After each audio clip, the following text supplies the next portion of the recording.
दोस्तों बता दें कि खेसारी लाल की हीरोइन संघर्ष 2 की फिल्म के देख सकते हैं कि खेसारी लाल के बर्थडे में आप लोग स्क्रीन पे देख सकते हैं कि आमने सब कितना धूमधाम से मना रही है।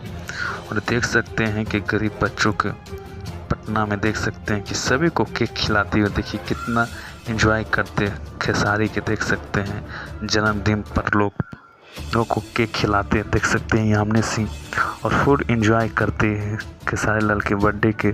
खुद भी केक खा रहे हैं और लोगों को भी केक खिला रहे हैं, देख सकते हैं स्क्रीन पे आप लोग। और देख सकते हैं भीड़ का अंबार, देख सकते हैं किस प्रकार के लोग कैमरा भी कर रहे हैं यामिनी सिंह का। और देख सकते हैं कि ये गरीब बच्चों का जो खेसारी लाल के बर्थडे पर देख सकते हैं कि कितना लोगों को देखिए उमंग, और कितना देख सकते हैं खेसारी लाल के जन्मदिन पर केक खिलाते यामिनी सिंह जो खेसारी लाल की हीरोइन फिल्म संघर्ष 2 का है।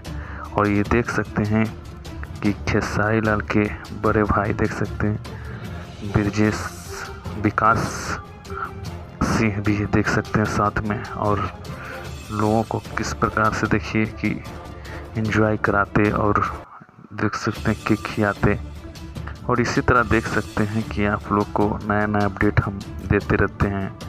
और ये वीडियो में देख सकते हैं खेसारी लाल के बर्थडे पे यामिनी सिंह का किस प्रकार के गरीब बच्चों का देख सकते हैं प्यार, और खेसारी लाल के प्रति देख सकते हैं जो यामिनी सिंह का देख सकते हैं बर्थडे मनाने का तरीका। और लोगों में भी चिल्ला चिल्ला के बोल रहे हैं खेसारी लाल को जन्मदिन मुबारक। और खेसारी लाल के देख सकते हैं जन्मदिन पर केक खिलाते हैं यामिनी सिंह। और देख सकते